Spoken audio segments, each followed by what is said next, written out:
everyone, it's Tanya from Tanya Kraus Horsemanship, and you're joining me for an episode of the Millie Diaries. I've got Millie here with me, and what I'm looking to do is I have done some ground exercises, which I'm going to talk about later when I let her off, because she's kind of agitated. There's flies and we've just had a little bit of an elevated situation, which I'll talk about later too. I want to get straight into this. Now, with the barrels, I've got the two barrels and I've actually separated them. They're now about 6 inches apart. I'm not going to spread them out so far that there's a gap that she can go through the middle of them. But what the extension has done is just made that bay a little bit longer. So there's more of her to be covered by the claustrophobia. The second thing, the second increase in expectation that I'm going to work on today is the fact that I'm going to put her in here and I'm going to ask her to stop. And I'm going to drop the lead, to the ground, okay? I'm going to go quiet in my body, and I know that in previous episodes, I've sort of been sitting here with quite a short lead, and I've been both mentally, more than likely, and physically holding her in this gap. So I'm loving this. This is nice and relaxed. She's holding that space. Now she's like, oh, I want to back out of there. So what I'm going to do is I'm going to ask her to step forward and stop again. Good. And then I'm going to back her out to make it my idea. Back. With that little bump. And now we're going to send her in the other way. So what I mean by mentally and physically holding her in there, of course, my expectation has been that she's stopping in this gap and pausing in the gap. But what I've been doing is probably standing here like this, right? So I've got the energy in my body where I'm like, I've got that stink of desperation that we talk about in Liberty, where I've been like, oh, I don't want you to move out of that gap. You just stand right there, Millie. And then I've had this length of rope that's been telling her that as well. So I've been like, I'm ready, Millie. If you try and walk forward, I'm going to go ahead and stop you. So now what I have to do is let go of all that, put the rope on the ground and say, Millie, it's your job to stand in there.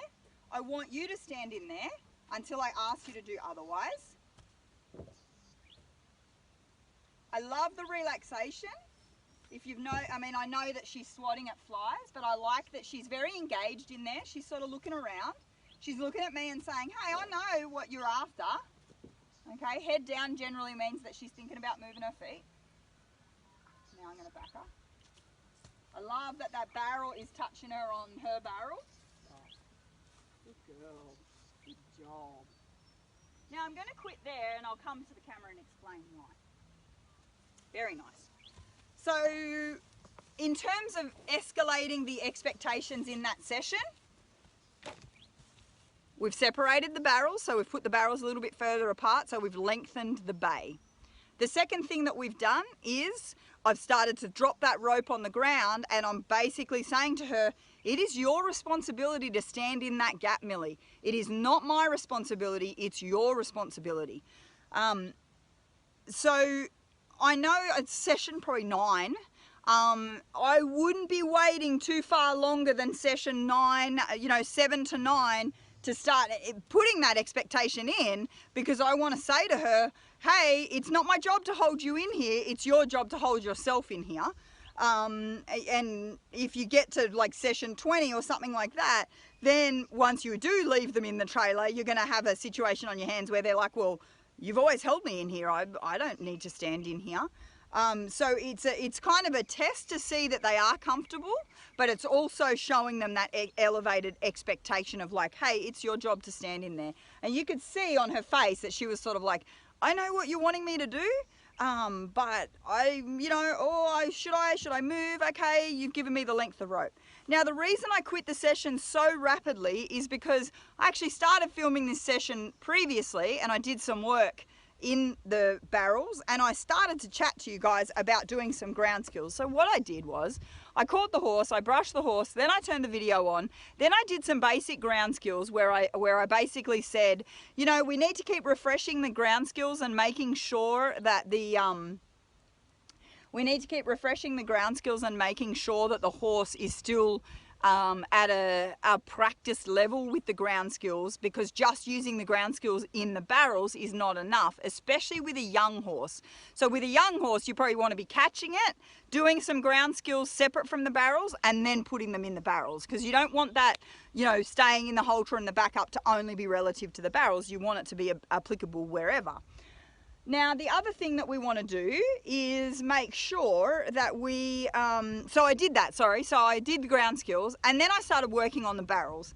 And then Phil was riding his horse, and then he went and led another horse off its back for riding. And then Galliano, because this arena is open, found her way out and took off. So that caused Millie quite an insurmountable amount of stress. She was sort of like, oh, Gally's left and Rip's left and George is left and everyone's leaving.